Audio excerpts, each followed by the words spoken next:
থেকে ব্যবসা প্রতিষ্ঠান থেকে চাকরি বাকরি থেকে কাজকর্ম থেকে আপনাকে এবং আমাকে আলাদা করে আজকের এই ছোট্ট পরিবেশে আল্লাহর বেহেশতের বাগানে আসার সুযোগ করে দিলেন। মনিবের আসমানে একসাথে শুকরিয়া করে বলি আলহামদুলিল্লাহ। মূলত শারীরিকভাবে আমি 3 দিন অসুস্থ আর কি, এই জন্য আপনাদের সামনে ধীর স্থিরতার সাথে কিছু কথা বলবো। আশা করি ধৈর্যের সাথে আপনারা শুনবেন। শুকরিয়া আদায় করি সে রবের আসমানে যিনি আদম সফিউল্লাহ থেকে ঈসা রুহুল্লাহ আলাইহিস সালাতু ওয়াস সালাম পর্যন্ত 1.25 লক্ষ নবী, মতান্তরে 2,24,000 নবী রাসূল, ইনাদের ভিতর থেকে আল্লাহ আপনাকে এবং আমাকে কারো নবীর উম্মত করেন নাই। শ্রেষ্ঠ নবীর উম্মত হিসেবে আমাদেরকে আল্লাহ পছন্দ করেছেন, কবুল করেছেন। সেই জন্য মনিবের আসমানে আমরা উচ্চ আওয়াজে একসাথে আবারও শুকরিয়া করে বলি আলহামদুলিল্লাহ। প্রিয় উপস্থিতি, পর্দানিশীন আমার সম্মানিত মা বোনেরা, আজকের মাহফিলের সম্মানিত সভাপতি, আজকের মাহফিলের সম্মানিত অতিথিবৃন্দ, সম্মানিত মুরব্বী, কলিজার টুকরো যুবক, পর্দানিশীন আমার সম্মানিত মা বোনেরা, মাইকের আওয়াজ যত দূর পর্যন্ত যাচ্ছে সকলকে মোবারকবাদ জানাই, ধন্যবাদ জানাই। প্রিয় ছোট ভাই শামীম হোসেন লক্ষ্মীপুরী আপনাদেরকে নিয়ে প্রত্যেক বছরে এই মাহফিলটা করার চেষ্টা করে। গত বছরও আমি ছিলাম, তো এই বছর আমাকে বলতেছে ভাইজান আমাকে আগে বছরও সুযোগ দিতে হবে। আচ্ছা দিব তোমাকে। তো ও খুব প্রিয় মানুষ আমাদের সবারই, সবার সাথে তার সুসম্পর্ক ভালো। তো সেই সুবাদে আজকের এই মাহফিল আপনাদের সবাইকে নিয়েও সাজিয়েছে কিছু কথা শোনার জন্য। আমিও আসছি আপনাদের সামনে কিছু কথা বলার জন্য। আমাদেরকে কিছু কথা শুনতে হবে এবং নিতে হবে, বুঝতে হবে। ইনশাল্লাহ আমরা বসি, কথা শুনব। সম্মানিত উলামায়ে কেরাম সামনের দিকে চলে আসেন ইনশাল্লাহ। আর যদি কিছু চেয়ার থাকে এই দিক দিয়ে আলেমদের জন্য বরাদ্দ করা হোক। দিয়ালো এ পাশে আছে নাকি? ছোট যারা আসো চেয়ার থেকে নেমে যাও, ওই চেয়ারটা খালি দাও, ওই সামনে দিয়ে কোনার দিয়ে দাও।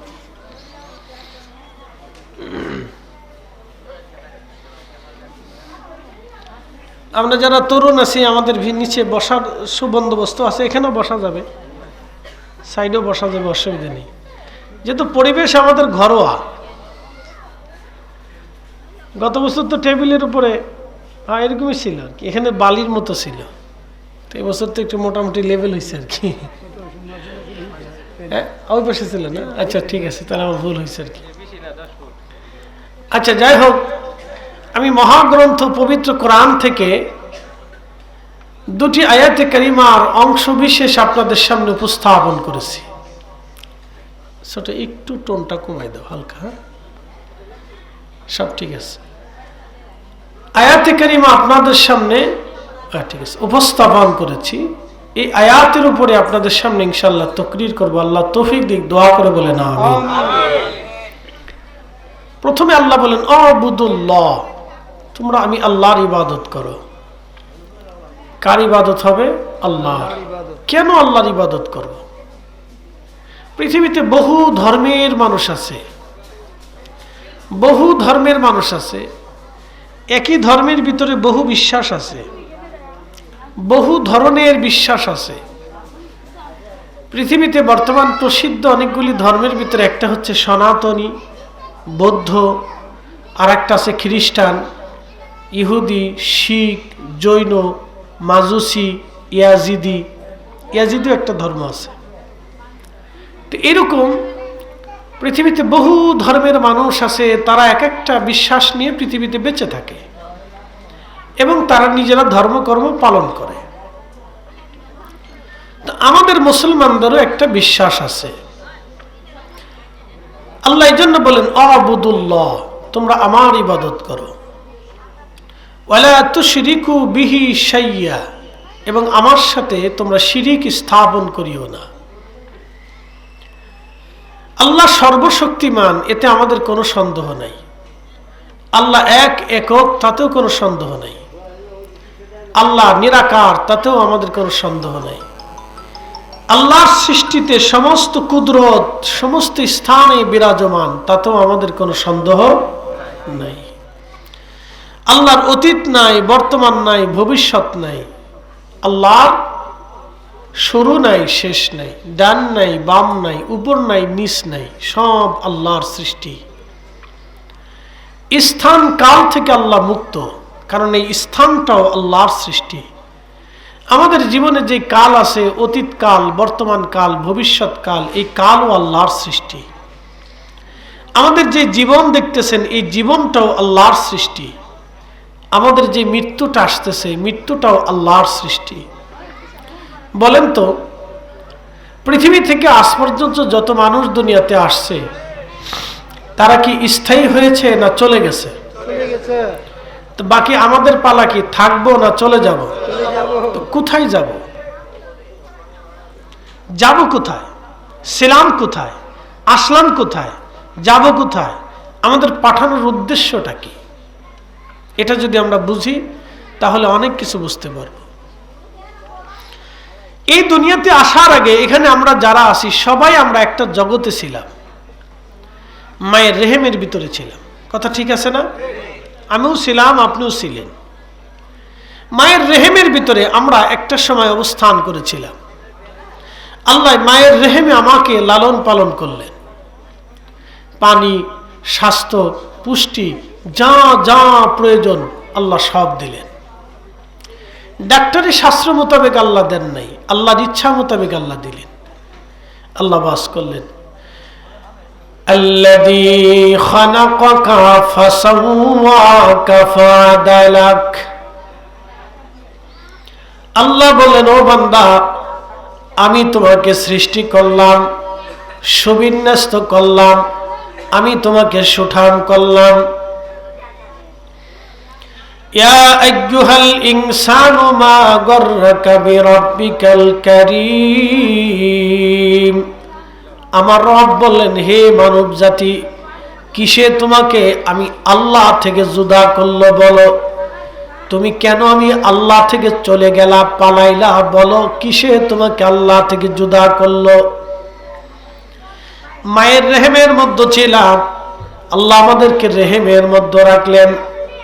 অবশ্যই রেহেমের ভিতরে ছিলাম, এইখানে আমার একটা জীবন ছিল। আল্লাহ পানি দিলেন, পুষ্টি দিলেন। মায়ের নাভির মাধ্যম দিয়ে আমার রব, আমার আল্লাহ একটা নারী টেনে নিয়ে আমার সাথে অ্যাডজাস্ট করে দিলেন। আল্লাহু আকবার। ওই নারীর মাধ্যম দিয়ে আল্লাহ আমাকে খাবার দিলেন, পুষ্টি দিলেন, পানি দিলেন, স্বাস্থ্য দিলেন, সুন্দর ত্বক আল্লাহ বানাইলেন। লাকাদ খালাকনাল ইনসানা ফি আহসানি তাকওয়িম। আমার রব বললেন, হে মানব জাতি, তোমাদের সুন্দর অবয়ব দিয়ে, চমৎকার সৌন্দর্য দিয়ে আমি তোমাকে দুনিয়াতে পাঠিয়েছি, সৃষ্টি করেছি। হে মানব গোষ্ঠী, সৃষ্টির মধ্যে তোমার মতো এত সুন্দর করে আমি কাউকে বানাই নাই। একসাথে বলবেন না সুবহানাল্লাহ। মানুষের মতো সুন্দর করে আল্লাহ কাউকে বানাইছে না, কোনো কিছুই বানাইছে না। মানুষের মতো এত সুন্দর করে আল্লাহ কিছুই বানাইছে না। হ্যাঁ লক্ষ্মীপুরবাসী, খুব মনোযোগ দিবেন। আমার রব, আমার আল্লাহ ডাক দিলেন, বান্দারে, মায়ের রেহেমের ভিতরে তোমার যা যা প্রয়োজন ছিল আমি সব তোমাকে দিলাম। দুনিয়াতে আমি তোমাকে আনলাম। দুনিয়াতে আসার সময় তুমি ব্যথা পাও নাই, কিন্তু তোমার মায়ের অনেক কষ্ট হয়েছিল। শুধু কষ্ট না, তোমার মা জীবনের এমন একটা পর্যায়ে গিয়েছিল, বেঁচে থাকবে না মারা যাবে কোনো গ্যারান্টি নাই। কোন নারী যখন সন্তান জন্ম দেয়, ওই নারী জানে হয়তো আমি মারাও যেতে পারি। কোন নারী যখন সন্তান প্রসব করে, তখন ওই নারী জানে হয়তো আমি মারাও যেতে পারি। বহু নারী সন্তান জন্ম দেওয়ার সময় মারা যায়। আল্লাহ নবী বলেন, আমার উম্মতের হারে নারীরা সন্তান জন্ম দেওয়ার সময় মারা যায়। কোন নারী যদি সন্তান জন্ম দেওয়ার সময় মারা যায়, তাহলে তোমরা শোনো, ওই নারীটাকে আমার আল্লাহ শাহাদাতের মৃত্যু লিখে দেয়। কিসের মৃত্যু? শাহাদাতের মৃত্যু। বাচ্চা প্রসব হওয়ার সময়, আপনি জন্মগ্রহণ করার সময় আপনার মা কতটা যন্ত্রণা উপলব্ধি করেছিলেন, সেই উপলব্ধিটা যদি মেপে আপনাকে দেখানো যাইতো, তাহলে আপনি হার্ট স্ট্রোক করতেন। সেই যন্ত্রণা যদি আপনাকে মেপে উপলব্ধি করে বোঝানো যাইত যে এটার যন্ত্রণা কত, তাও একদিনে না, 2 দিনে না, আপনি রেহেমে আসার পরে 4 মাসের সময় আল্লাহ রুহুটা পাঠিয়ে দিলেন। রুহু পাঠানোর সময় ধীরে ধীরে বড় হতে লাগলো। 6 মাস সর্বনিম্ন সময়ে একটা মানুষ শরীরের ভিতরে মায়ের রেহেমে পরিপূর্ণ আকার নিল। এরপরে 8 মাস যাওয়ার পরে একেবারে পুষ্টিযুক্ত হলো। বন্ধু খুব মনোযোগ দিবেন, 8 মাসের আগে কোনো বাচ্চা যদি জন্ম নেয় অথবা সিজার হয়, সেই বাচ্চাটার স্বাস্থ্যের অনেক ক্ষতি হয়, অবনতি হয়, নানান ধরনের রোগে ওই বাচ্চাটাকে অ্যাটাক করে। সে অপরিপূর্ণ থাকে, একেবারে পরিপূর্ণ সুস্থ থাকে না, নানান ধরনের জটিলতা এই বাচ্চার মধ্যে আসে। মুসলমান লক্ষ্মীপুরবাসী ভালো করে শুনে যাবেন বাবাজি আমার, ওই মা সন্তান জন্ম দেওয়ার সময় শুধু একদিনের ব্যথা তো আর আসে না, 6 মাস থেকে ব্যথা অনুভব শুরু হয়ে যায়। ছেলেটা পেটের ভিতরে বড় হয়ে যায়, বাচ্চাটা বড় হতে থাকে, মায়ের পেটের ভিতরে বাচ্চা লড়াচড়া করতে থাকে। হঠাৎ মা ঘুমিয়েছে, হঠাৎ করে আমরা মায়ের পেটের মধ্যে লাঠি মেরে দিয়েছিলাম। সবাই ঘুমে, মার ঘুম ভেঙে গেল। সবাই ঘুমে, মার ঘুম ভেঙে গেল। আমরা সবাই খেতে বসেছে, মাও খেতে বসলো। হঠাৎ করে মায়ের পেটের মধ্যে আমি আঘাত করে বসলাম। ঠিক ওই সময় সবাই খাবার খায়, কিন্তু মার খাওয়া বন্ধ। এই জন্য ভালো করে বুঝে যাবেন, আল্লাহ কোরআনে বলেন, আবুদুল্লাহ, তোমরা আমি আল্লাহর ইবাদত করবে, কারণ ওই পেটের ভিতরে আমি আল্লাহ ছাড়া তোমার আর কেউ ছিল না। কি কথা বল না কেন? আল্লাহ ছাড়া কেউ ছিল? কেউ ছিল না। ওই পেটের ভিতরে আমি আল্লাহ ছাড়া কেউ ছিল না। আবার কবরের মধ্যে তখন যখন তুমি আসবা, তখন আমি আল্লাহ ছাড়া আর কেউ নাই। বুঝে বাড়ি যাওয়াটা জরুরি। মায়ের রেহেমের ভিতরে আল্লাহ ছাড়া কেউ ছিল না। আবার যখন আপনাকে এই মানব দেহটায় কবরের মধ্যে রাখা হবে, আল্লাহ ছাড়া আর কেউ নাই। খুব মনোযোগ দিবেন, ভালো করে শুনবেন। এই জন্য আল্লাহ বলেন, আবুদুল্লাহ, আমি আল্লাহর ইবাদত করবে। ওয়ালা তুশরিকু বিহি শাইআ, আমি আল্লাহর সাথে আর কারো শিরিক করবে না। এরপরে আল্লাহ বলেন, অবিল ওয়ালিদাইনি ইহসানা, এরপরেই তুমি তোমার বাবা মার সাথে সুন্দর আচরণ করবে। একসাথে বলবেন না সুবহানাল্লাহ। এরপরে আল্লাহ নামাজের কথা বলতে পারতেন, কি কথা কন না কেন? নামাজেরটা বলতে পারতেন, রোজারটা বলতে পারতেন, হজেরটা বলতে পারতেন, দুনিয়ার অন্য কোনো ব্যক্তিরটা বলতে পারতেন, আপনার প্রাণের স্ত্রীর কথা বলতে পারতেন, কলিজার টুকরা সন্তানের কথা বলতে পারতেন, তা বলেন নাই। এরপরেই বলছেন বাবা মার কথা। তাহলে এখানে অবশ্যই আল্লাহর উদ্দেশ্য আছে, কোরআন থেকে আমাদের অনেক কিছু শিখার আছে, বুঝার আছে। এরপরেই আল্লাহ বাবা মার কথাটা বললেন, ওয়াবিল ওয়ালিদাইনি ইহসানা, তুমি তোমার পিতা মাতার সাথে সুন্দর আচরণ করবা, সুন্দর আচরণ করবা। খুব মনোযোগ দিবেন লক্ষ্মীপুরবাসী। আল্লাহু আকবার। আমি আল্লাহর কোরআন শরীফ থেকে আপনাদেরকে শোনাচ্ছি। আল্লাহ বলেন, ওয়াকাদা রব্বুকা, আমি রব আমার পক্ষ থেকে তোমাদের জন্য বাধ্যতা করে দিলাম, বাধ্যতামূলক করে দিলাম। ওয়াকাদা রব্বুকা, আমি আমার রবের পক্ষ থেকে তোমাদের জন্য বাধ্যতা করে দিলাম। একেবারে বাধ্যতামূলক করে দিলাম, আল্লাহ তা'বুদু ইল্লা ইয়্যাহ, আমি আল্লাহ ছাড়া আর কারো ইবাদত করবে না, আমি আল্লাহ ছাড়া আর কারো ইবাদত করবে না। এরপরে আল্লাহ বললেন ওয়াবিল ওয়ালিদাইনি ইহসানা,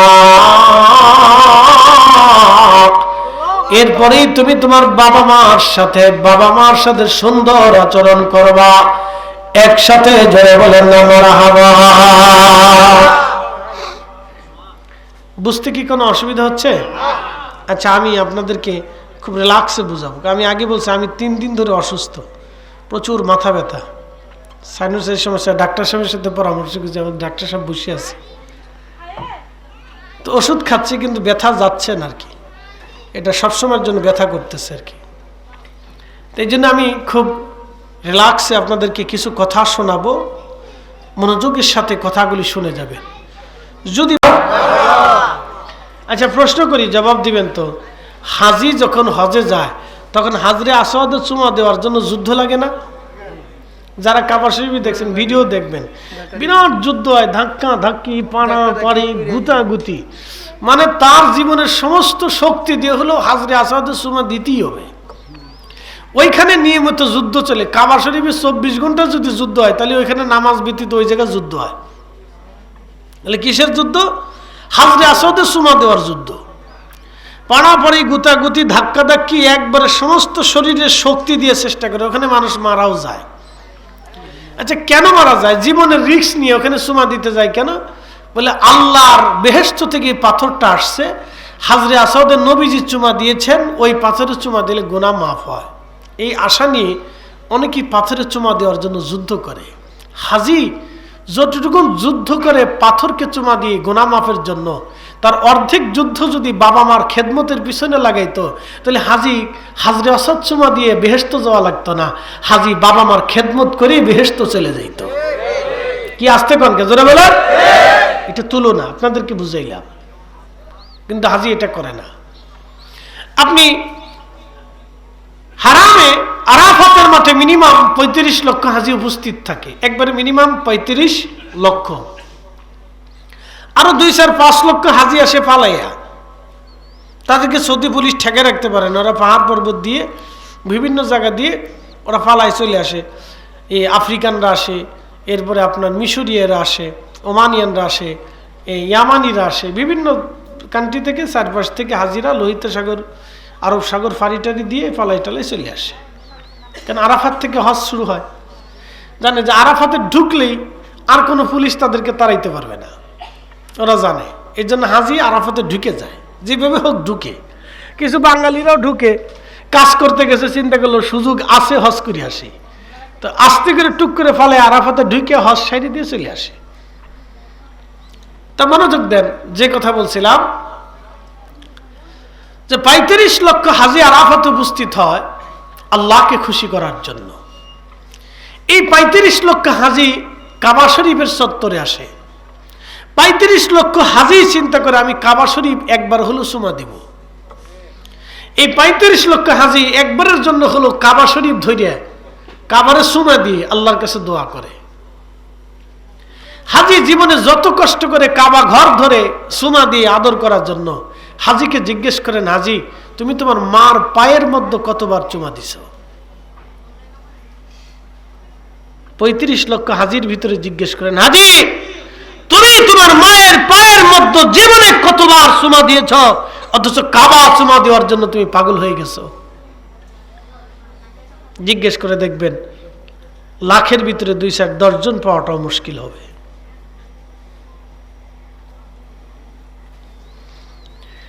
আল্লাহর নবী ডাক দিয়ে বললেন, সাহাবীরা রে, মার চেহারার দিকে যদি তুমি তাকাও, মহব্বতের নজরে তুমি যদি তাকাও, আল্লাহ একটা কবুল হজের সওয়াব লিখে দিবে। এক সাহাবী দাঁড়ায় বলেন, ইয়া রাসূলুল্লাহ যদি 100 বার তাকায়? নবীজি জবাব দিলেন, সাহাবীরা 100 বারও যদি তাকাও আমার আল্লাহ 100টা কবুল হজের নেকি লিখে দেবে। একবার জোরে বলেন না মারহাবা। কত কবুল হজ? 100। জোরে বলেন 100। তাহলে হজ কোন জায়গা? ঘরের ভিতরে আছে। কিন্তু পান নাই। হাজরে আসওয়াদ কোথায়? মায়ের পায়ের ওখানেই আছে, কিন্তু খুঁজে পান নাই, খুঁজে পান নাই। বলে ছেলে শিক্ষিত হয়ে গেছে, মা লেখাপড়া জানে না, মা আধা পাগল, মা বেশি কথা বলে, এটা বুড়া হয়ে গেছে। এটার ভিতর আছে কি? কোরআন শরীফ থেকে আপনাকে সামনে শোনাচ্ছি যে কি আছে, পরে বুঝে যান।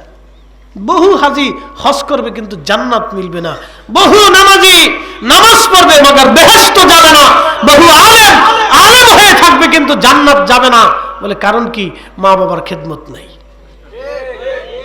আসতে কোন কেন জোরে বলে, বাবা মার খেদমত নাই। আল্লাহ কসম করে বলি, বহু মুনাজার আজম সারা জীবন মুনাজার করে যাবে কিন্তু জান্নাত পাবে না। বলে কারণ কি? বাবা মার খেদমত নাই, বাবা মার খেদমত নাই।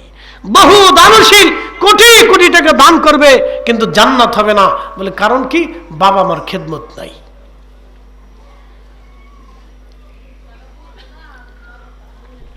প্রিয় উপস্থিতি, খুব মনোযোগ দিয়ে কথাগুলি শুনে যাবেন। রব্বুল আলামিন আমাদেরকে কত সুন্দর করে বলেন, বান্দা ওয়াজ শেষ হয় নাই। এরপরে আল্লাহ বলেন, ইম্মা ইয়াবলুগান্না ইনদাকাল কিবার, যদি তোমাদের বাবা মা বৃদ্ধ হয়ে যায়, বুড়া হয়ে যায়, নুজ্জ হয়ে, বাবা মা যেন উহু শব্দটা পর্যন্ত করে না বসে। একবার জোরে বলা যাবে কি আল্লাহু আকবার? আমি লালমনিরহাটে মাহফিলে গেছিলাম গত বছর, হাতিবান্ধা। নাম কি? জোরে কর, ডরাইতেছেন নাকি? আমার নাম আছে বাঘমারা। হেতা বলে বাঘ মারতো, জীবনে বাঘ দেখি নেই। হাতিবান্ধা বলে হাতি বান্ধে তুই তো, হাতি পাওয়া যায় না। আমাদের ফরিদপুরে একটা জায়গার নাম আছে বুয়ালমারি, কিন্তু বুয়াল নাই। আরেক জায়গার নাম আছে মধুখালী, কিন্তু মধু নাই। আরেক জায়গার নাম আছে ভাঙ্গা, জীবনে জোড়া লাগে নাই। বুঝতে পারছেন তো? হাতিবান্ধা থানার গুতামারি গ্রাম। নাম কি গ্রামের? গুতামারি। তা আমি যা জিজ্ঞেস করলাম, হে গুতামারি বাজারে মাহফিল করে এসছি বছরে, আবারও গেছিলাম, বিরাট মাহফিল, তফসির মাহফিল, অনেক মানুষ, হাই হাই, ওদিকে প্রচুর লোক হয়। তো এই গুতামারিতে মাহফিল করতেছে। আমি বললাম কি পারে, এই গ্রামের নাম, এই বাজারের নাম গুতামারি লাগছে কেডায়? এটা কি গুতাগুতি চলতো নাকি? লোকেরা হাসে, মুরব্বীরা রাখছে, যে বেটা রাখছে তার অস্কার পুরস্কার দেওয়ার দরকার। গুতামারি না, গ্রামের নাম হচ্ছে, এলাকার নাম গুতামারি। ওই এলাকায় মাহফিল এই বছরও করছি, তার আগের বছর একটা মাহফিল করতে গেছিলাম। তো মাহফিলের সময় সভাপতি যিনি ছিলেন তিনি একজন হাজি মানুষ। তিনি বললেন, আমি করোনার আগে হজ করেছিলাম, আমাদের কাফেলার ভিতরে অনেক হাজি একসাথে আমরা হজে রওনা করলাম, একই ফ্লাইটে, একই বিমানের ভিতরে। হজ করতে যাওয়ার সময় ওই ভদ্রলোক হাজি সাহেব বলতেছেন, আমি ওই হজের মধ্যে ছিলাম, কাফেলার মধ্যে ছিলাম, হজ করতে যাইতেছিলাম, বিমান ফ্লাই করলো আকাশে, বিমান উড়তে লাগলো, যেতে যেতে যেতে যেতে বিমান জেদ্দা বন্দরে যখন অবতরণ করবে, আমরা যদি একটু চাপ দিয়ে বসি তাহলে মানে একটু উপকার হয়, বেশি কষ্ট না, রিল্যাক্স রিল্যাক্স রিল্যাক্স, হ্যাঁ একটু রিল্যাক্স। আর শোনো, আসো আসো আব্বু আসো, আগে বসে একটু জিকির, লা ইলাহা ইল্লাল্লাহ, লা ইলাহা ইল্লাল্লাহ, লা ইলাহা ইল্লাল্লাহ, লা ইলাহা ইল্লাল্লাহ, লা ইলাহা ইল্লাল্লাহ, হাসবি রাব্বি জাল্লাল্লাহ, মা ফি কলবি গায়রুল্লাহ, নূর মুহাম্মদ সাল্লাল্লাহ, লা ইলাহা ইল্লাল্লাহ, লা ইলাহা ইল্লাল্লাহ, লা ইলাহা ইল্লাল্লাহ, লা ইলাহা ইল্লাল্লাহ, লা ইলাহা ইল্লাল্লাহ, মুহাম্মাদুর রাসূলুল্লাহ সাল্লাল্লাহু আলাইহি ওয়াসাল্লাম। খুব মনোযোগ দিবেন। হাজী সাহেব বলতেছিলেন, আমরা একই বিমানে সবাই একসাথে রওনা দিলাম। দুই ভাই, আপন দুই ভাই আমাদের সাথে হজে রওনা করেছে। আমাদের ফ্লাইটে, আমাদের বিমানে, আমরা একই কাফেলায়, একই হাজীদের সাথে। বলতেছেন ভদ্রলোকটা বিমানটা জেদ্দা বন্দরে নামার সাথে সাথে ওই যে আপন দুই ভাই আমাদের সাথে ছিল, এই দুই ভাইয়ের একসাথে চক্ষু অন্ধ হয়ে গেল। খুব চিন্তা, ব্যাপার কি? দুই ভাইয়ের একসাথে চোখ অন্ধ হয়ে গেল। বিষয়টা ভাববার বিষয়। মুআল্লিম যিনি ছিলেন তিনি তাকে নিয়ে গেলেন মক্কাতে। নিয়ে যাওয়ার পরে বড় ডাক্তার দেখাইলেন। সৌদি আরবের ডাক্তার বলল চোখে কোনো রোগ নাই, কিন্তু ওরা বলে আমরা চোখে দেখি না। ডাক্তার বলল চোখে রোগ নাই, কিন্তু ওরা বলে চোখে দেখি না। কথা সত্য, ওরা দেখে না এটাও সত্য, চোখে যে রোগ নাই সেটাও সত্য।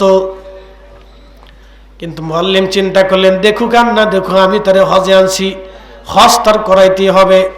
এই জন্য অন্য হাজিরা তাকে সাহায্য করলো। মুআল্লিম সাহেব নিজেরাই এই দুইজনকে হজ করানোর জন্য হেরেমে নিলেন। হারাম শরীফ তাওয়াফ করলেন।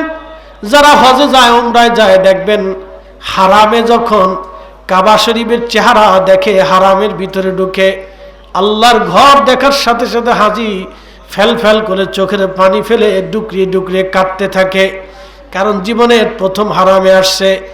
আবার হাজি মদিনাতুল মুনাওয়ারা যাওয়ার পরে আল্লাহ নবীজির রওজা মোবারক দেখার সাথে সাথে হাজি ডুকরিয়ে ডুকরিয়ে কেঁদে ওঠে। জীবনে প্রথম রসুল পাকের কদমের পাশে দাঁড়ানোর সুযোগ হবে। ওই দুই ভাইকে হজ করানো হলো, কাবা শরীফ তাওয়াফ হলো, কাবা ঘর ধরে তারা দোয়া করলো, কিন্তু চোখে আলো আসলো না। সাফা মারওয়াতে গেল, অন্ধ অবস্থায় সাফা মারওয়া সাই করলো, সাফা মারওয়াতে দাঁড়িয়ে দোয়া করলো, কিন্তু চোখ খুলল না। ওই দুই ভাইকে নিয়ে যাওয়া হলো। আহা, দুই ভাইকে নিয়ে যা, একটু দুরূদ পড়েন, আল্লাহুম্মা সাল্লি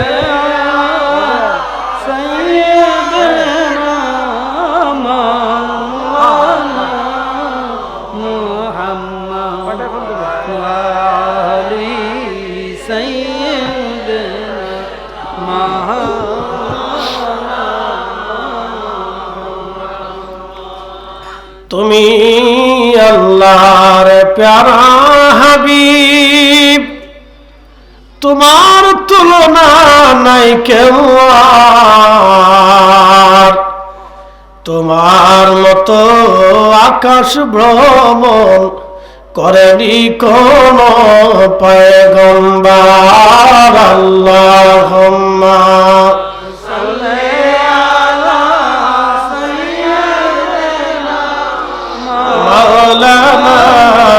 মুহাম্মদ ওয়ালা সাইয়্যিদিনা মাওলানা। দুই ভাইকে নিয়ে কাবা শরীফ ঘুরে ধরে তারা দোয়া করলো। মাকামে ইব্রাহিমে দোয়া হলো, কিন্তু চোখে আলো আসলো না। হজের উদ্দেশ্যে তারা মিনার দিকে রওনা করলো। মিনাতে যে দোয়া করলো কবুল হলো না। আরাফাতের ময়দানে যে দোয়া করলো কবুল হলো না। মুজদালিফায় এসে দোয়া করলো, কবুল হলো না। জমারাতে শয়তান রে পাথর মারলো। মিনাতে আসলো, দোয়া করলো, কবুল হলো না। হারাম শরীফ তাওয়াফ হলো, দোয়া করলো, কবুল হলো না। ও মুসলমান, হজের আনুষ্ঠানিকতা শেষ করে বিদায়ী তাওয়াফ করে হাজি রওনা করলেন মদিনাতুল মুনাওয়ারার দিকে। তখনও চোখ খুলল না। মদিনা শরীফ আসলেন, আমার নবীজি রওজা মুবারকে সালাম দিলেন, চক্ষু খুলল না। রিয়াজুল জান্নাহ, যেইখানে 2 রাকাত নামাজ পড়লে মনে করবেন বেহেশতের ভিতরে নামাজ পড়েছেন, ওই রিয়াজুল জান্নাতে যদি আপনি দোয়া করেন তাহলে মনে করবেন আপনি খোদার জান্নাতে বসে বসে দোয়া করেছেন। একসাথে বলবেন সুবহানাল্লাহ। দোয়া হলো, কিন্তু চোখ খুলল না। নবীর মসজিদে দোয়া হলো, চোখ খুলল না। উহুদে নিয়ে যাওয়া হলো, দোয়া হলো, চোখ খুলল না। কোথাও চক্ষু খুলল না। হজ শেষ করে যখন আবার ফ্লাই করলো, বিমানে উঠার পরে, বিমান আকাশে ওড়ার পরে ধীরে ধীরে ধীরে ধীরে চোখ খুলতে লাগলো। বাংলাদেশের এয়ারপোর্টে বিমান নামার পরে চক্ষু একেবারে পরিষ্কার হয়ে গেল। কিন্তু হাজিরা ডাকতে বলল, হাজিরা তোমরা দুই ভাই একসাথে অন্ধ হলা, সারা মক্কা মদিনা ঘুরলা, চক্ষু খুলল না। আমরা মক্কায় ঘুরলাম, আমরা দেখলাম, হজ করলাম, কিন্তু চোখ খুলল না। কারণটা কি? তোমরা অন্ধ হয়ে গেলা, কারণটা কি? তোমাদের জীবনে কি কোনো ভুল আছে কিনা আজ বলে যাও। তোমরা দুই ভাই জীবনে কি ভুল করছো বলে যাও। আল্লাহর ঘর দেখার সৌভাগ্য তোমাদের হলো না, আমার রসুলের রওজা দেখার সৌভাগ্য তোমাদের হলো না, আমার নবীজির রিয়াজুল জান্নাহ দেখার সৌভাগ্য হলো না, আমার নবীর মিম্বার শরীফ দেখার সৌভাগ্য তোমাদের হলো না, আমার নবীর মসজিদ দেখার সৌভাগ্য হলো না, আমার নবীর বাড়ি দেখার সৌভাগ্য হলো না, মাকামে ইব্রাহিম দেখার সৌভাগ্য হলো না। তুমি হজ করলা বটে, কিন্তু দেখার সৌভাগ্য হলো না। জীবনে কি ভুল করছো আজকে বলে যাও। কি ভুল করছো হাজি, আজকে বলে যাও তোমার জীবনের ভুলটা কি। বন্ধু আমার, ঠিক তখনই দুই ভাই চোখের পানি ছেড়ে দিয়ে কেঁদে দিলেন। দুই ভাই বলতেছে, হাজি সাহেবরা, জীবনের অনেক বড় একটা ভুল আমাদের হয়ে গেছে। কি ভুল বলো? বলে, আমাদের জমি জমার টাকা পয়সার কোনো অভাব নাই, ঢাকাতে আমাদের 2-3টে করে বাড়িও আছে, আমরা অনেক সম্পদের মালিক, কিন্তু আমাদের আব্বা আম্মারে আমরা দুই ভাই বৃদ্ধাশ্রমে পাঠিয়েছিলাম, আমাদের ঘরে তাদের জায়গা হয় নাই। বাবা মার বদদুয়ার কারণে আজকে খুদার ঘরে গিয়েছি, কিন্তু চক্ষু দিয়ে খুদার ঘর দেখতে পারি নাই। বাবা মার বদদুয়ার কারণে নবীর ঘরে গেলাম, কিন্তু নবীর রওজা দেখার সৌভাগ্য হয় নাই। এটা কোরআন হাদিসের ওয়াজ না, বাস্তব। বাস্তব বাংলাদেশে ঘটে যাওয়া বাস্তব। এটা কোনো কিতাব থেকেও আনিনি, একেবারে আমার কানে শোনা। হাজি নিজে উপস্থিত ছিলেন সেই মজলিসে, তিনার সাথে হজ করেছেন, একই হাসে গ্রুপে হজ করেছেন, হাজির নিজের বক্তব্য। এটা কোনো কোরআন হাদিসের ওয়াজ না বাপ, কোনো কিতাব থেকে হাওলাত করিনি যে সত্য মিথ্যার সম্ভাবনা থাকবে না। এটা একেবারে একজনের চোখে দেখা, উপস্থিত হজের বাস্তব সাক্ষী, যে আব্বা আম্মারে বৃদ্ধাশ্রমে পাঠাইছিলাম, তাদের বদদুয়ার কারণে আমরা হজে গেছি, কিন্তু কাবা দেখার সুযোগ হয় নাই। বুঝে যায় কথা। বন্ধু আমার, খুব মনোযোগ দিয়ে কথা শুনবেন। এই জন্য আল্লাহ ডাক দিলেন, তিনাদের দুইজনের একজনও যদি বৃদ্ধ হয়ে যায়, দুইজনকে যদি না পাও, একজনকেও যদি পাও, এত সুন্দর আচরণ করবা যেন তোমার ব্যবহারে তারা উহু শব্দটা পর্যন্ত করে না বসে। ওয়ালা তানহারহুমা, তার সাথে কোনো উচ্চ বাচ্চ নিয়ে কথা বলবে না, ধমক দেবে না, গালিগালাজ করবে না, বকু কটু কথা বলবে না, খারাপ ব্যবহার করবে না। ওয়াকুল্লাহুমা কওলান কারীমা, আর তুমি দয়ার ভাষা দিয়ে, মায়ার ভাষা দিয়ে, ভালোবাসার কথা দিয়ে তুমি বাবা মার সাথে সুন্দর আচরণ করবা। একবার জোরে বলা যাবে কে মারহাবা? বলেন, কে শিখাচ্ছে? না, একসাথে বলেন, কে শিখাচ্ছে? আল্লাহর কালামের আয়াত থেকে আপনাকে পাট পাট করে ভেঙ্গে ভেঙ্গে বুঝাচ্ছি। আল্লাহ নিজে শিক্ষা দিচ্ছে বান্দাকে। ওয়া কাদা রাব্বুকা, তোমার রবের পক্ষ থেকে আমি আইন করে দিয়েছি, একেবারে আমি আল্লাহর পার্লামেন্টে এটা একেবারে আইন পাস হয়ে গেছে। লা তাবদীলা কালিমাতিল্লাহ, এই আইনের আর কোনো পরিবর্তন হবে না। আইনের আর কোনো পরিবর্তন হবে না। আল্লাহ বলেন, এই আইনের আর কোনো পরিবর্তন হবে না। আমি আল্লাহ একেবারে আইন পাস করাই দিলাম। শুধু এইখানে শেষ না, আমার রব আমাদেরকে বললেন, ওয়াকুল্লাহুমা কওলান কারীমা। আল্লাহ বলেন, আরো আর শুনে যাও বান্দা, অখফিজ লাহুমা দানাহাযুল্লি মিনার রাহমা, তুমি তোমার নিজের রহমত দিয়া, দয়া দিয়ে, মায়া দিয়ে, ভালোবাসার সবটুকুন তুমি তোমার বাবা মার জন্য একেবারে উজাড় করে দেবা। একসাথে জোরে বলেন মারহাবা। কথা বুঝেন নাই? অখফিজ লাহুমা জানাহাজ্জুল্লি মিনার রাহমা, তোমার যত দয়া আছে, তোমার যত মায়া আছে, তোমার যত ভালোবাসা আছে, সবটুকুন তুমি তোমার বাবা মার জন্য একেবারে উজাড় করে দিবা। কি চমৎকার আল্লাহর কথা, কি সিদ্ধান্ত আল্লাহর, কত সুন্দর সিদ্ধান্ত। কিন্তু আফসোস হলো সত্য, আমরা বাঙালিরা, আমরা বাংলাদেশিরা কালেমা আনছি কিন্তু ইসলাম আনতে পারিনি। ইউরোপিয়ানদের দিকে তাকান, ওরা কালেমা নেই নেই কিন্তু ইসলাম নিয়ে চলে গেছে। আমরা যদি ইসলাম আর কালেমা একসাথে নিতে পারতাম, তাহলে আজকে সুদানি মুসলমান 2 বছরের গৃহযুদ্ধে 1.5 লক্ষ মানুষ মারা যাইতে পারে না। মুসলমান হয়েন কিন্তু সুদানি মুসলমান হয়েন না। হাই হাই হাই, কত নিকৃষ্ট মুসলমান! এক মুসলিম আর এক মুসলিমকে পাখির মতো গুলি করে মারতেছে। আরে মানুষ কুত্তাকে এমন এইভাবে মারে না যেভাবে এক মানুষ আর এক মানুষকে গুলি করে মারতেছে।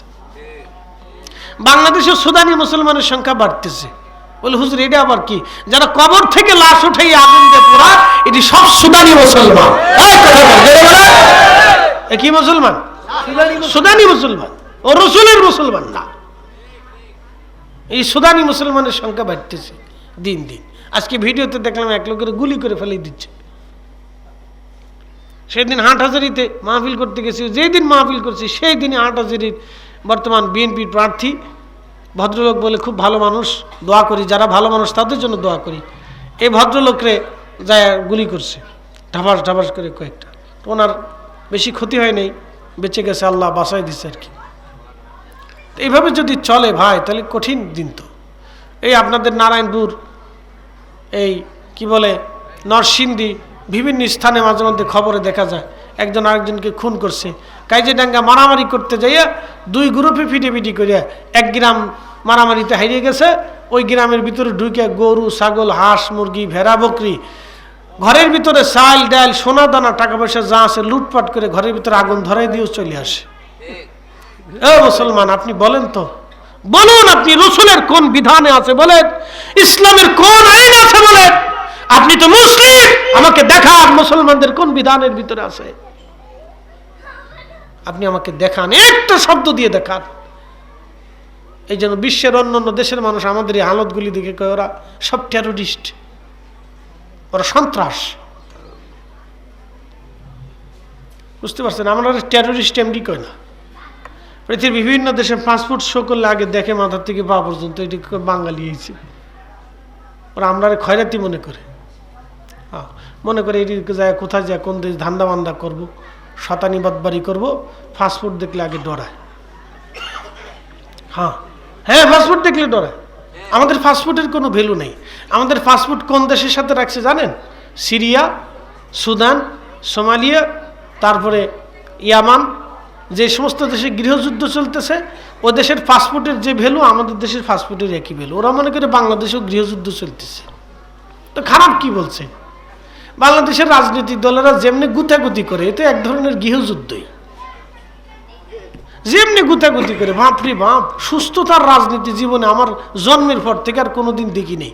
এই জন্য আমি জীবনে কোনোদিন ভোট দেইনি। বলে হুজুর ভোট দেন নাই কে? যারে দিব যায় দিয়ে পছন্দ হয় না, এই জন্য জীবনে ভোট দেয়নি। বাকি জীবনে দিব কিনা এটাও চিনতে আসি,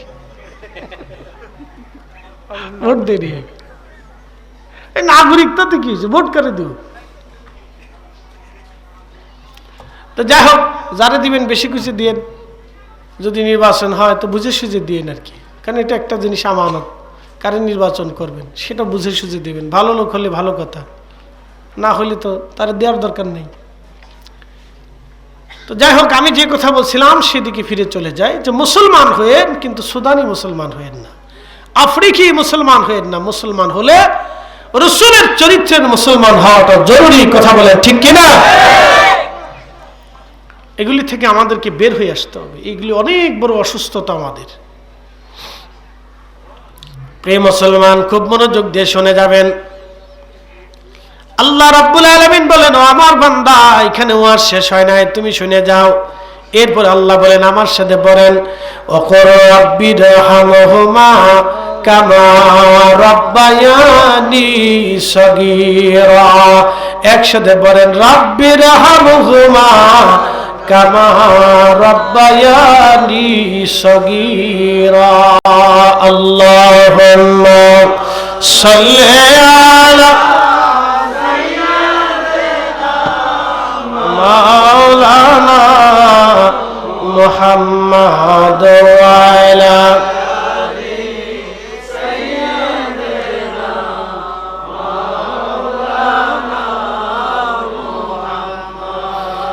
ভাইজান আমার, খুব মনোযোগ দিয়ে শুনে যাবেন। আল্লাহ রাব্বুল আলামিন ডাক দিয়ে বলেন, হো আমার বান্দা, এইখানে ওয়াজ শেষ হয় না, আরো শুনে যাও। তোমার আব্বা আম্মা যদি মারা যায় তাহলে তুমি এইভাবে দোয়া করো, রব্বিরহামহুমা কামা রাব্বায়ানি সগীরা। এখন বলেন, যে দোয়া মানে না সে দোয়া করে কোন সময়? যে দোয়া মানে না সে দোয়া করে কোন সময়? ওয়াকাযা রব্বুকা, আল্লাহ দিয়ে বলেন, আল্লাহ আমি বাধ্যতামূলক করে দিলাম, আইন করে দিলাম, তোমার বাবা মার জন্য তুমি এইভাবে দোয়া করবা, রব্বিরহামহুমা কামা রাব্বায়ানি সগীরা। আল্লাহ ডাক দিয়ে বলেন, হে বান্দা, এই ভাষায় তুমি দোয়া করো, হে রব, আপনি আমার আব্বা আম্মাকে জান্নাতে ওইভাবে লালন পালন করেন যেইভাবে আমার বাবা মা ছোট্টকালে রাব্বায়ানি সগীরা, রাব্বায়ানি সগীরা, ছোট্টকালে আমার আব্বা আম্মা আমাকে লালন পালন করেছিল। পায়খানা করে দিয়েছিলাম, মা পরিষ্কার করে আমাকে ধুয়ে মুছিয়ে আবার সুন্দর করে কোলের মধ্যে নিয়ে মা চুমা লাগাইছিল।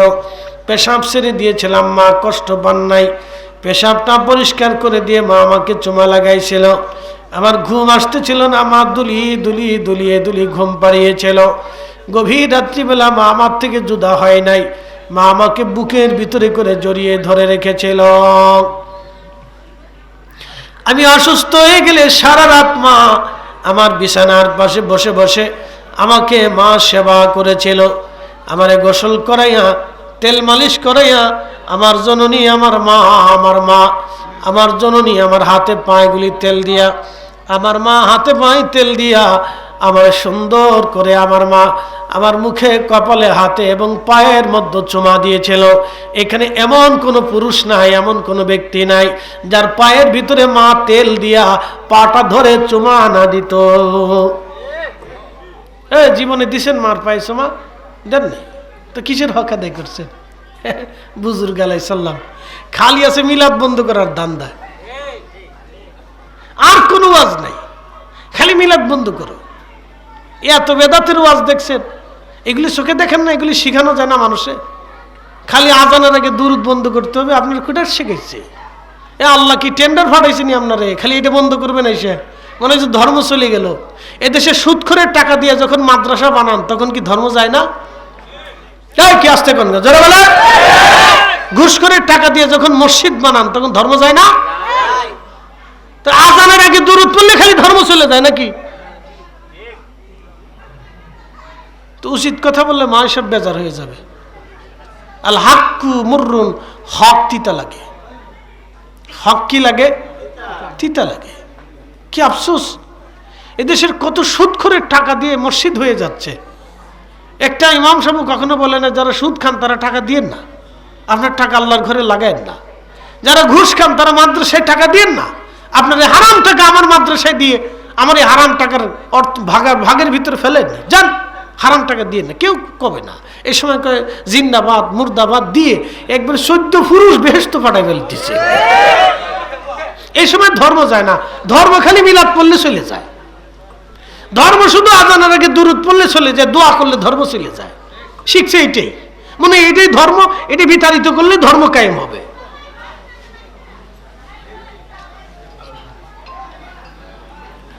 বাবাজি আমার, মন কষ্ট নিবেন না যে কথাগুলি, কেন এইগুলি কথা বলতেছি। আমাদের দেশে এই পর্যন্ত 100% মুসলমানের প্রায় 50% মুসলমান এখনো আছে বাবা মার খেদমত বুঝেই না। কথা বলেন ঠিক কিনা? বাবা মার খেদমত বুঝেই না। আমার সাথে বলেন লা হাওলা, না একসাথে বলেন লা হাওলা ওয়ালা কুওয়াতা ইল্লা বিল্লাহ, লা হাওলা ওয়ালা কুওয়াতা ইল্লা বিল্লাহ লা হাওলা ওয়ালা কুওয়াতা ইল্লা বিল্লাহ। শয়তান তাড়াইলাম, শয়তানকে দিলাম লা হাওলা ওয়ালা কুওয়াতা ইল্লা বিল্লাহ। শয়তান জায়গা পাচ্ছে এর ভিতরে ঢুকতে। খুব মনোযোগ দিবেন বাবাজি। আমি যে কথাগুলি বললাম, যদি বলেন ফরিদি হুজুর যুক্তিপূর্ণ কথা বলেন নাই, তাহলে আপনি আমাকে যুক্তি দিয়ে বোঝান কেন যুক্তিপূর্ণ বললাম না। এত কিছু হলো, ধর্ম গেল না, খালি দুরুদে সালামে মিলাদে কিয়ামে দোয়ার মুনাজাতে ধর্ম চলে গেল। এই কথা আমরা আর মানব না, ঠিক কিনা? দোয়া দুরুদ চলবে নি? মিলাদ কিয়াম হবে নি? দোয়া চলবে নি? না চালালেও আল্লাহর কিছু যায় আসে টাসে না। মনে রাখেন, দোয়া নিজের জন্য করতে হয়, দুরুদ নিজের জন্য পড়তে হয়, জিকির নিজের জন্য করতে হয়, হালাল হারামের জিন্দেগি নিজের জন্য বাঁচতে হয়। আপনি না করলেও আল্লাহর কিছু আসে যায় না, করলেও আল্লাহর কোনো লাভ হয় না। আল্লাহ করলেও আল্লাহর কোনো লাভ নেই। বলে আল্লাহর কিসের লাভ? আল্লাহর সবই সৃষ্টি করছে, আল্লাহর কোনো লাভ লোকসানের হিসাব নেই। আল্লাহ আপনাকে দয়া করে, দয়া দয়া এহসান করে, আল্লাহ এহসান করে। প্রিয় ভাই আমার, ভুল বুঝবেন না, কথাগুলি বুঝে যাওয়ার চেষ্টা করবেন যে যুক্তিপূর্ণ কিনা, ভারসাম্যপূর্ণ কিনা। প্রিয় ভাই আমার, শুধু আমরা মিলাদ কিয়াম দুরুদ এইখানে করি না, বিশ্বের সমগ্র দেশের ভিতরে হয়, সারা পৃথিবীর সমগ্র দেশে হয়। খুব মনোযোগ দিবেন। আমি ওই যে আপনার মালয়েশিয়াতে চাইনিজদের প্রথম মসজিদ দেখার জন্য গেলাম। শত শত বছর আগের মসজিদ। মসজিদের পাশে একটা বিরাট বড় মিনারা, মিনারার পাশে একটা ঢোল আছে। ঢোল কি আছে? ঢোল। ওই এক এক ইয়া বিশিষ্ট, দুই ঢোল না, দুই পাশ না, এটা কি দফ? দফ দফ আছে, বিরাট বড় দফ। দফটা একবারে সুঙ্গার মতো দফ। কিসের মতো? সুঙ্গার মতো, অনেক বড়, বিরাট বড় সুঙ্গার মতো দফ। এই দফ বিরাট বড় দফ। আল্লাহু আকবার। এত বড় একটা হাতুড়ি আছে। ওরা আজানের আগে অথবা ইফতারির আগে, সেহরির সময় এই দফ পিটাইয়া মানুষদেরকে সতর্ক করতো আগে যে আমরা কিন্তু এখন নামাজের সময় এসে, আজানের সময় আসছে। কারণ সব জায়গায় তার আজান পৌঁছাইতো না, আগে তো মাইক ছিল না। তো দফে বাড়ি দিত, জোরে জোরে বাড়ি দিত, ধম ধম ধম ধম করে আওয়াজ হইতো। বুঝতে পারছেন? বিরাট বড় আওয়াজ হতো, ধপ ধপ ধপ ধপ করে আওয়াজ হইতো, বিরাট শব্দ হইতো। সাফার তো জায়গা খুব কষ্ট। ইয়া মাহবুদ, আচ্ছা যাক, যেমনি আছে এমনি থাক। আর একটু যদি লাড়াচাড়া দিয়ে বসা যায় তো বসেন, আর কি করবেন। একটু জিকিরের হালাতে লা ইলাহা লা ইলাহা, আসেন চলে আসেন, ভিতরে এসে বসে পড়েন।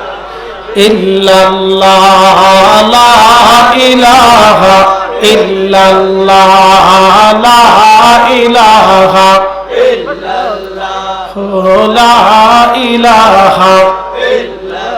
এ কালেমা যে পড়বে অন্ধ কলব না রবে, নূরেতে নূর বয়ে যায়, নূর মুহাম্মদ সাল্লাল্লাহু লা ইলাহা ইল্লাল্লাহ লা ইলাহা ইল্লাল্লাহ লা ইলাহা ইল্লাল্লাহ লা ইলাহা ইল্লাল্লাহ মুহাম্মাদুর রাসূলুল্লাহ সাল্লাল্লাহু আলাইহি ওয়াসাল্লাম।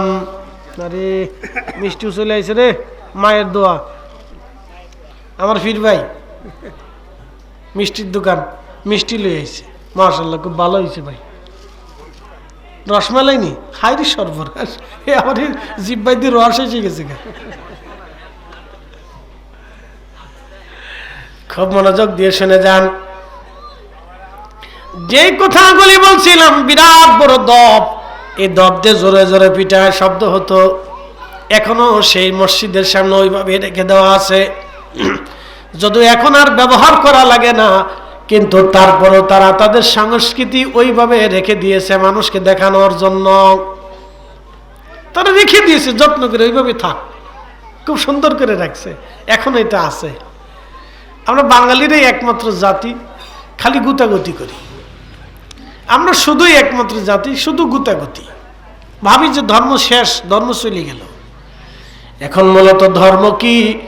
ধর্ম আপনাকে বুঝাই দিয়ে যায়, ভালো করে বুঝে যাবেন। আগে বলছিলাম বাংলাদেশে কালেমা আছে কিন্তু ইসলাম নাই, পশ্চিমাতে কালেমা নাই কিন্তু ইসলাম আছে।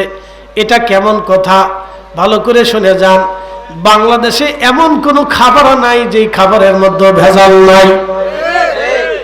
আসতে কোন কে? প্রত্যেক খাবারে 100%-এর 95% খাবারের ভিতরেই ভেজাল। কি কথা ঠিক আছে না? আচ্ছা, আমরা কি খাবার কম খাই কিন্তু পুষ্টি নেই? আমার দিকে তাকান। আপনি এই যে এখানে তো অনেকেই বিভিন্ন দেশে থাকছে, প্রবাসী ভাইরা আছেন, বিভিন্ন দেশে থাকছেন। আরবের 10 জন মানুষকে এক পাশে দাঁড়া করাবেন আর আমাদেরকে আপনারা এক পাশে দাঁড়া করাবেন, তাহলে দেখবেন যে আমরা কতটা পুষ্টিহীন। আমাদের যে পুষ্টি নাই, তখনই আপনি বুঝতে পারবেন যে আরবের মানুষ এক পাশে দাঁড়া করাবেন আর আমরা এক পাশে দাঁড়া করাবেন। বলে হুজুর এত খাবার খাইলাম পুষ্টি হয় না কেন? খাবারে পুষ্টি হবে কেমনে? চকলেট খাবেন, তার ভিতরে রাসায়নিক মেডিসিন দেওয়া। আপনি এরপরে ওই যে রং মাখানো খাদ্য খাবেন, এটা রং দেওয়া, কেমিক্যাল মারা।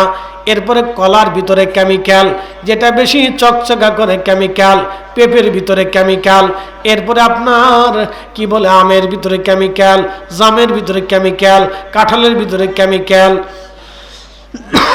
আনারসের ভিতরে কেমিক্যাল, এরপরে কি বলে আপনার আপেল, কমলা, যা কিছু বলেন না কেন এর ভিতরে ফরমালিন কেমিক্যাল। ভাতের ভিতরেও কেমিক্যাল, এত পরিমাণে ওষুধ মারা হয় যেন চালটা নষ্ট না হয়। আপনি বুঝতেছেন ওই চাল খাওয়ার পর আপনার পুষ্টি আর কতটুকু হবে। এরপরে আপনি শাক যা খাবেন এর ভিতরে বিষ মারা হয়, এর ভিতরেও অনেক কেমিক্যাল। ওটা তাজা রাখার জন্য আরো কিছু মারা হয়, এটা কেমিক্যাল। আর জিন্দা মাছের ভিতরে ফরমালিন মারা হয়, কি বড় কেমিক্যাল। চিন্তা করেন এত কেমিক্যাল খাইলে বাংলাদেশে পুষ্টি কেমনে হবে? এই জন্য খাড়ার উপরে ক্যান্সার হয়ে যায়, দাঁড়ার উপরে হার্টের রোগ হয়ে যায়, শুইতে শুইতে আপনার লিভার নষ্ট হয়ে যায়, দেখতে দেখতে কিডনি ফুঁচে যায়।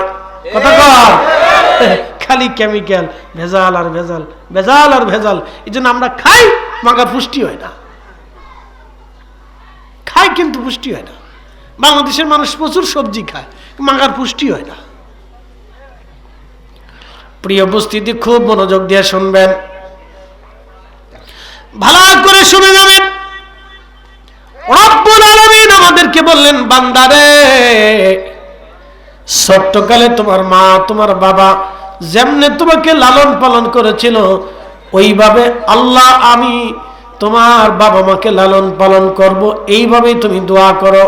এখন আমার প্রশ্ন, যারা দোয়া মানে না তারা দোয়া করে কোন সময়? এই জন্য দোয়া বন্ধ করলে বাবা মার হক বন্ধ হয়ে যাবে। কথা কন না কেন? ঠিক কিনা? দোয়া বন্ধ হলে কার হক বন্ধ হবে?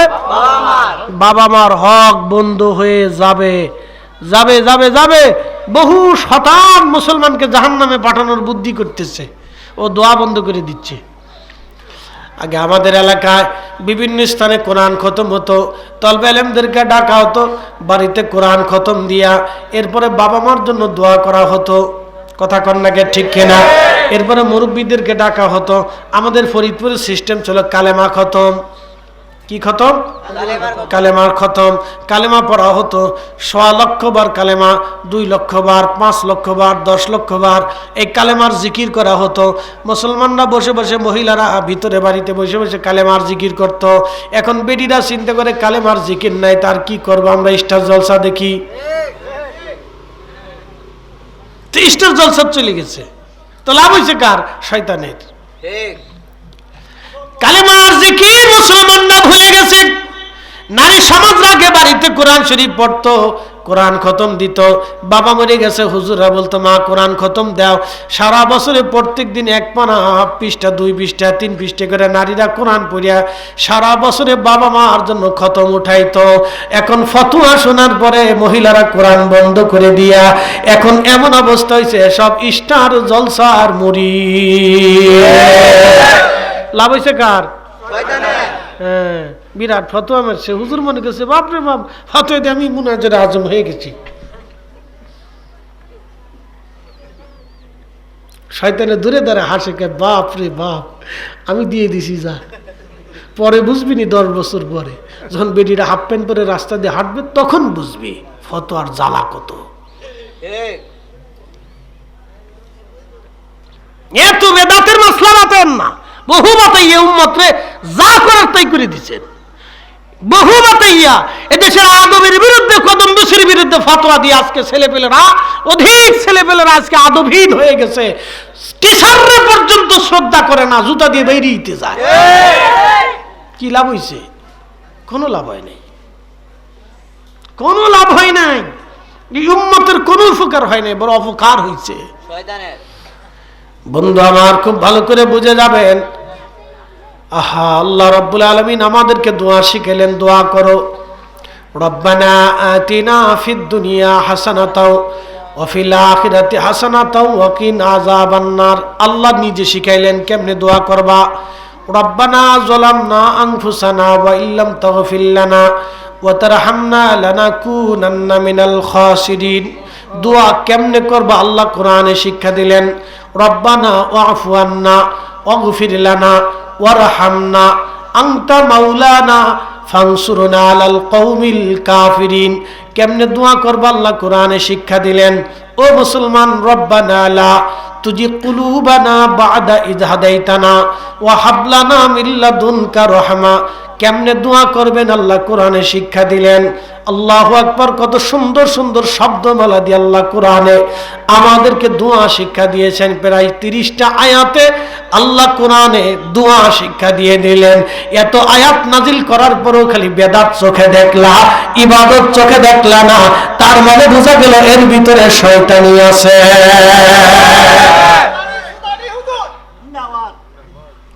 আল্লাহ আমাদেরকে বুঝার তৌফিক দান করুক, সকলে বলেন আমিন। প্রিয় ভাইরে, এই জন্য দোয়া থেকে কখনো নিজেকে গাফেল করবেন না, তাহলে বাবা মার হক নষ্ট হবে। শ্রোতা এবং বক্তা আমরা কেউ বুকে হাত দিয়ে বলতে পারবো না 100% আমি মার হক আদায় করছি। পারবো? শ্রোতা বক্তা আমাকে সহ আপনারা কেউ বুকে হাত দিয়ে বলতে পারবো না, আল্লাহর কোরআনে হাত দিয়ে বলতে পারবো না, খোদার কোরআন ছুঁয়ে বলতেছি বাবা মার হক আমরা 100% আদায় করছি। তাহলে বেহেশত কি করে হবে বলেন আমাকে? আল্লাহ তো ওয়াদা করছে বাবা মার হক মিটাইয়া বেহেশত নিতে হবে। আল্লাহর নবীজি মিম্বার শরীফে কদম রাখলেন, সহিহ মুসলিমের হাদিস। মিম্বার শরীফে কদম রাখার পরে নবীজি বলেন আমিন। এরপরে দ্বিতীয় কদম রাখলেন, আল্লাহর নবী বলেন আমিন। তৃতীয়বার কদম রেখে নবীজি বলেন আমিন। সাহাবীরা বলেন ইয়া রাসূলুল্লাহ, আমিন তো বললেন কিন্তু মারেফত বুঝলাম না, ভেদ বুঝলাম না। নবীজি ডাক দিয়ে বললেন সাহাবীরা রে, আমি প্রথমবার মিম্বারে যখন কদম রাখছি তখন জিবরাইল আমিন এসে বলল ইয়া রাসূলুল্লাহ, মাহে রমজান যে পাইল কিন্তু নিজের জীবনের গুনাহ মাফ করাই নিতে পারল না, সে ধ্বংস হয়ে যাক। কি হয়ে যাক? ধ্বংস হয়ে যাক, ধ্বংস হয়ে যাক, ধ্বংস হয়ে যাক। আমি নবী দোয়া কবুল করে বললাম আমিন।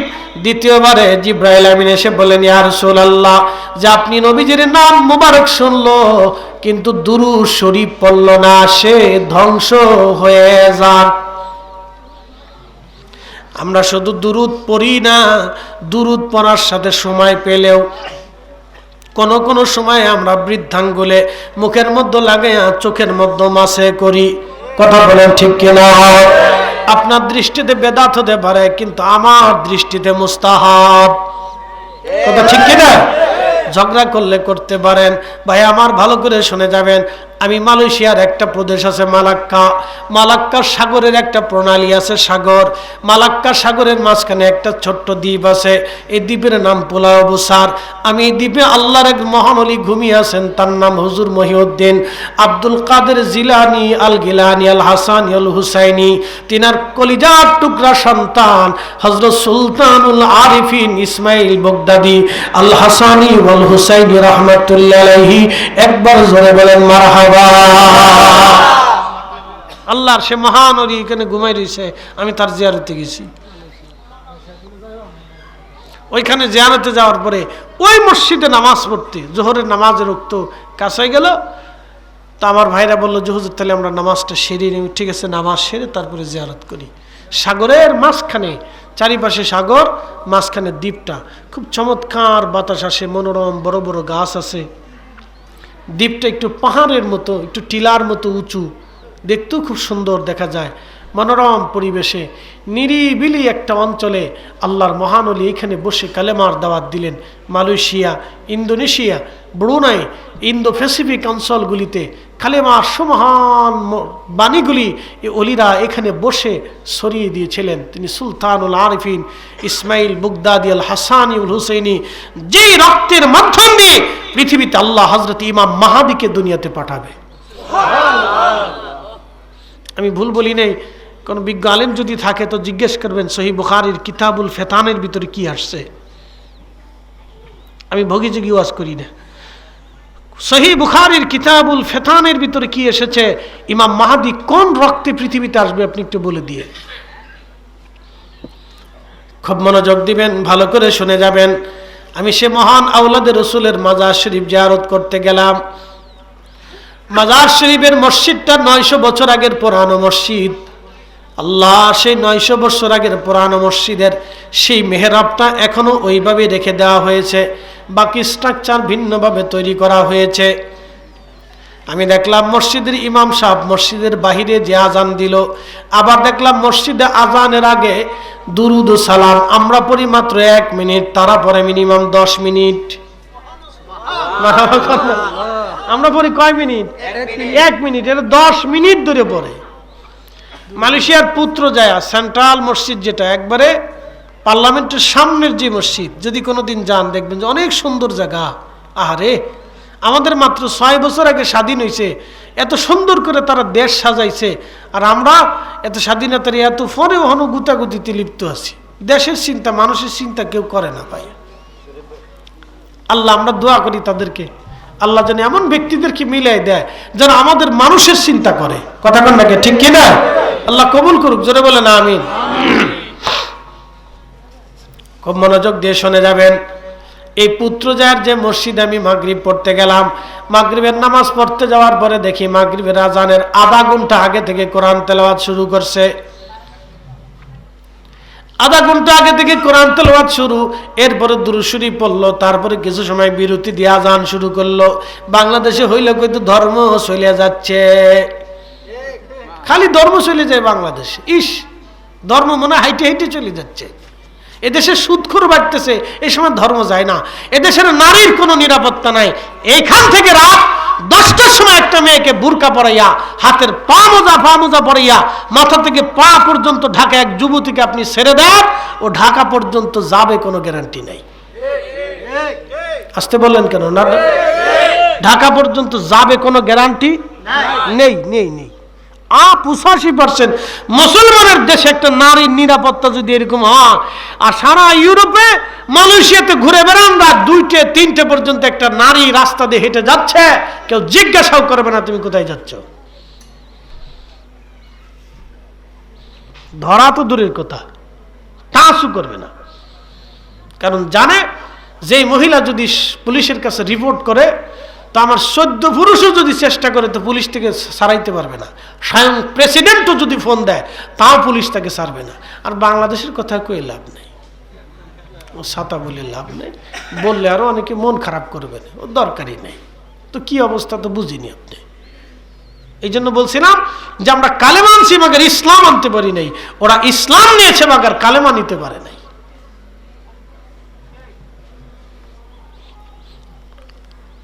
প্রিয় মুসলমান, খুব মনোযোগের সাথে শুনবেন।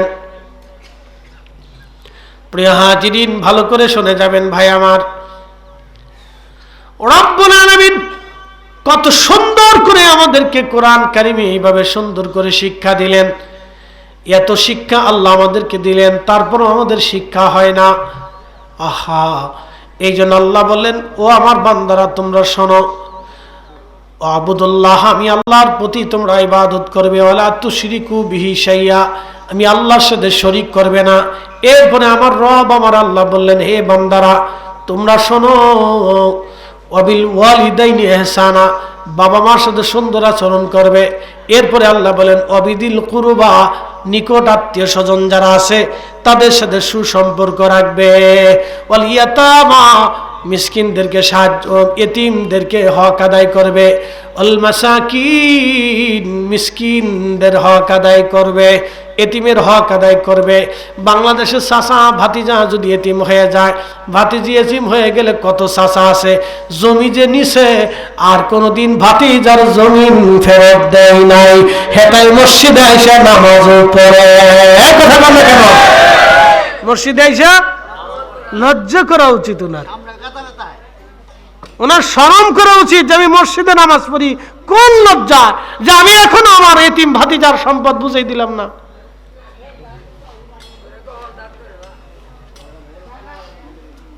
ভাই কথা ভালো করে বুঝে যাবেন, আল্লাহ কোরআনে বলতেছেন, ও বান্দা, অবিদিল কুরবা, তোমার নিকট আত্মীয় যারা আছে তার হক মিটাবা, আত্মীয় স্বজনের হকগুলি বুঝাই দিবা, তার সাথে সুন্দর সুসম্পর্ক রাখবা।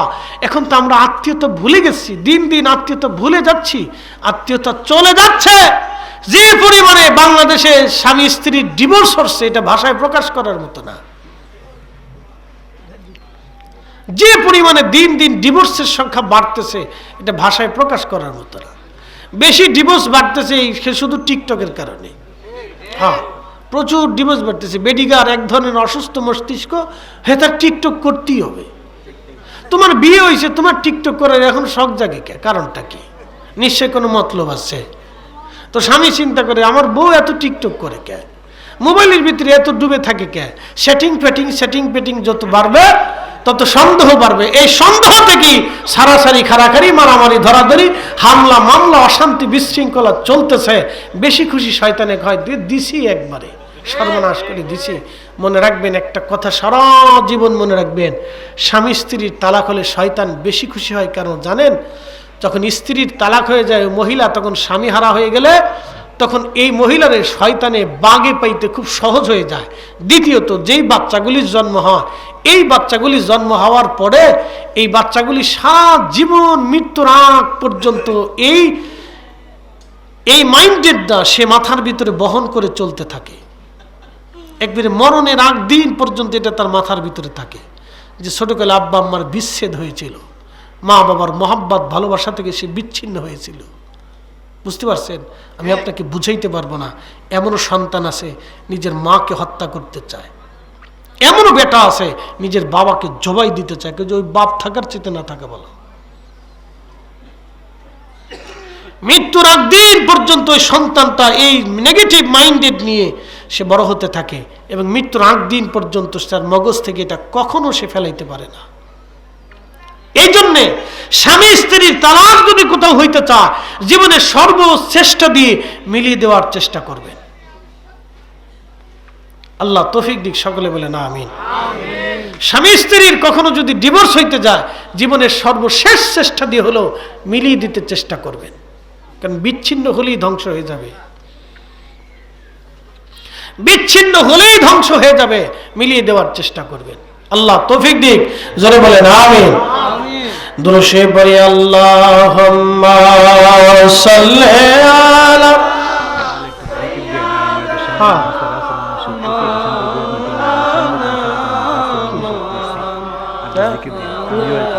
কি নাম? রাসূল নামের মাওলানা মুহাম্মদ। একটু জবান খুলে আল্লাহ আল্লাহ আল্লাহ আল্লাহ আল্লাহ আল্লাহ আল্লাহ আল্লাহ আল্লাহ আল্লাহ